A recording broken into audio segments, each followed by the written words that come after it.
Selamat siang teman-teman semua. Hari ini merupakan pertemuan kedua kita.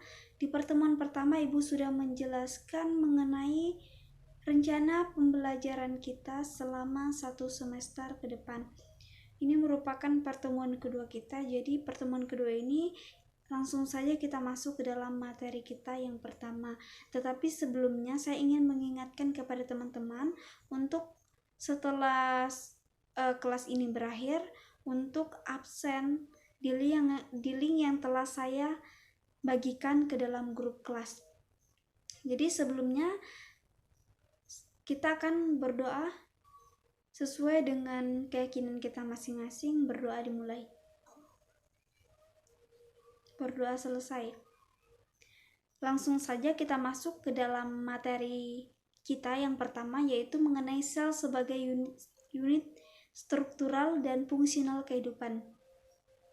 Sebelumnya kita akan mengenal pengertian dari sel. Jadi sel sendiri merupakan unit struktural dan fungsional terkecil makhluk hidup. Sebagai unit struktural berarti setiap makhluk hidup tersusun dari sel atau sel-sel itu sendiri. Sebagai unit fungsional berarti semua fungsi-fungsi kehidupan berlangsung di dalam sel. Sel yang menyusun makhluk hidup pada umumnya berukuran sangat kecil. Jadi sel di dalam tubuh kita ini sangat banyak dan itu berukuran sangat kecil. Kemudian sel yang menyusun tubuh makhluk hidup dapat dilihat dengan menggunakan mikroskop. Namun, tidak semua sel itu hanya bisa dilihat dengan menggunakan mikroskop, karena kita pun bisa langsung melihatnya dengan menggunakan penglihatan biasa atau menggunakan mata. Contohnya, sel pada telur ayam. Kemudian, ukuran sel penyusun tubuh makhluk hidup ini sangat bervariasi, atau tidak hanya satu saja bentuknya, tetapi dia memiliki variasi-variasi yang sangat banyak. Kemudian ukuran sel mencerminkan fungsi yang dilakukan oleh sel tersebut. Misalnya sel saraf menjulur itu panjang dan halus, berfungsi untuk mengirimkan impuls saraf dari permukaan tubuh kita ke otak. Kemudian ada sel pada sel darah putih yang dapat bergerak dengan cepat dan berubah bentuk karena berfungsi untuk membunuh kuman penyakit yang masuk ke dalam tubuh. Selanjutnya ada bentuk sel pada sel darah merah. Jadi bentuk sel darah merah ini seperti cakram dan pipi. Jadi kenapa dia cakram dan pipi? Untuk memudahkan sel darah merah ini untuk bergerak di dalam pembuluh darah yang sempit. Jadi pembuluh darah kita ini sempit. Fungsinya sel darah merah ini pipi untuk memudahkan dia bergerak, untuk menjalankan fungsinya dia. Kemudian sel juga terdapat pada sel pada batang tumbuhan yang berbentuk panjang dan memiliki saluran dan ada lubang di tengahnya, yang berfungsi untuk mengangkut air dan makanan atau zat makanan di dalam tubuh tumbuhan.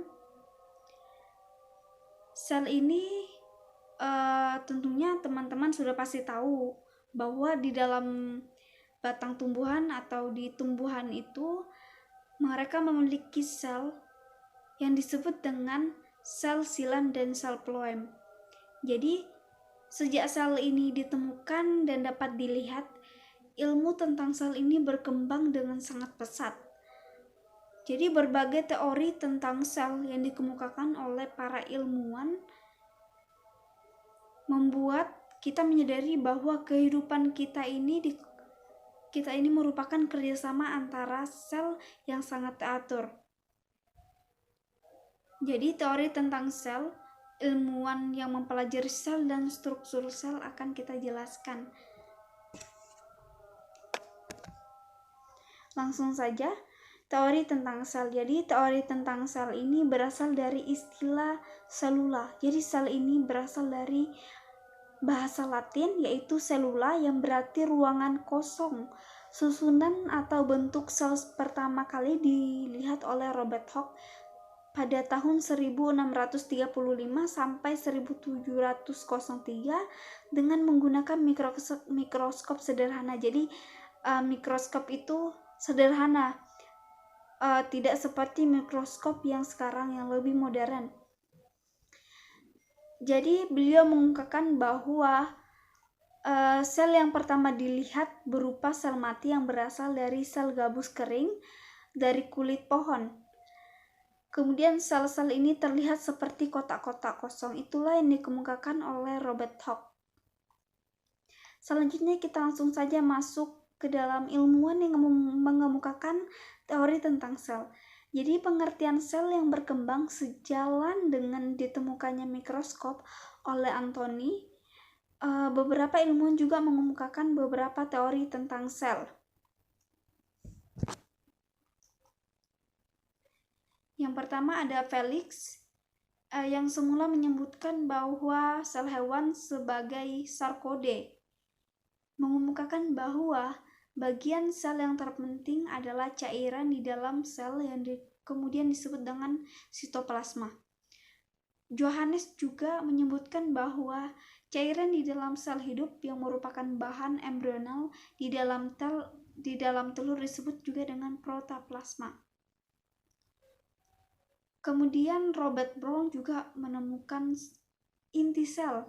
Inti sel ini disebut dengan nukleus sebagai struktur penting dari sel hidup.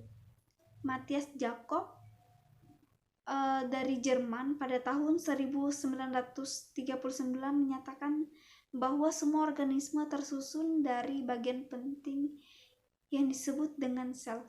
Jadi semua makhluk hidup tersusun dari bagian penting yang disebut dengan sel. Kemudian Rudolf, beliau juga menyatakan bahwa semua sel merupakan kesatuan pertumbuhan makhluk hidup. Semua sel berasal dari segi sel juga. Jadi kita ini berasal dari sel-sel. Sel yang menyusun sel. Oke. Selanjutnya Marx juga menyebutkan bahwa sel adalah massa protoplasma yang mengandung nukleus. Nukleus tadi merupakan inti sel. Jadi Marx menyebutkan bahwa sel adalah massa protoplasma yang mengandung nukleus. Sel merupakan kesatuan fungsional kehidupan. Selanjutnya kita menuju ke struktur sel.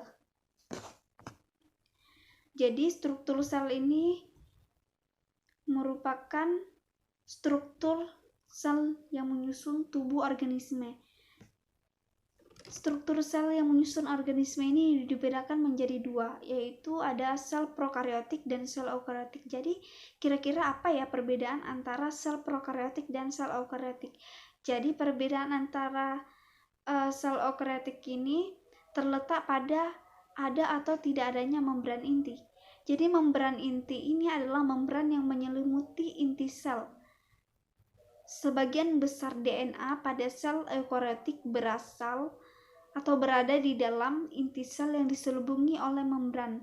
Sedangkan sel prokariotik tidak memiliki membran inti sehingga bahan inti selnya berada di dalam sitoplasma. Jadi teman-teman pastinya sudah tahu kan mana yang memiliki membran inti dan mana yang tidak memiliki membran inti. Jadi itulah perbedaan antara struktur sel prokariotik dan eukariotik, di mana eukariotik ini memiliki membran inti, sedangkan sel prokariotik ini tidak memiliki membran inti.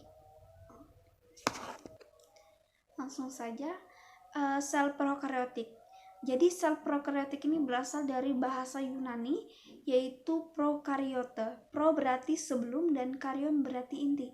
Jadi sel prokaryotik ini tidak diselubungi oleh membran inti sehingga bahan inti berada di dalam sitoplasma. Contoh sel prokaryotik adalah bakteri dan ganggang hijau biru. Selanjutnya kita akan membahas mengenai sel eukariotik. Jadi sel eukariotik sendiri berasal dari bahasa Yunani yang berarti EU itu sejati atau sebenarnya, dan karyon artinya inti sel. Merupakan sel yang memiliki inti sel, dan inti sel tersebut dibungkus oleh membran inti. Contohnya saja, sel eukariotik ini terdapat pada tumbuhan protista, juga jamur, dan juga pada tumbuhan dan hewan. Jadi teman-teman, untuk bagian-bagian sel eukariotik dan prokariotik akan Ibu jelaskan di minggu pertemuan selanjutnya atau minggu ketiga, karena mengingat waktu kita sudah habis. Jadi saya mengingatkan kembali kepada teman-teman untuk setelah kelas ini berakhir agar segera mengisi presensi. Selanjutnya, saya juga mengingatkan bahwa kesehatan diri sendiri dan juga kesehatan orang lain itu sangat penting. Jadi untuk di masa pandemi saat ini, saya mengingatkan kepada teman-teman untuk selalu menjaga protokol kesehatan, menjaga jarak, dan tidak lupa untuk menggunakan masker saat keluar ruangan atau kemana saja saat jalan-jalan atau rekreasi, agar tetap sehat dan tidak terkena virus. Karena mengingat kita sekarang berada di fase pandemi, jadi kita harus waspada. Sekian kelas kita pada hari ini. Saya ucapkan terima kasih untuk teman-teman yang telah mengikuti kelas saya pada hari ini. Saya ucapkan selamat siang dan terima kasih. Selamat beraktivitas. Cause I'm in the stars tonight, so watch me bring the fire, set the night light.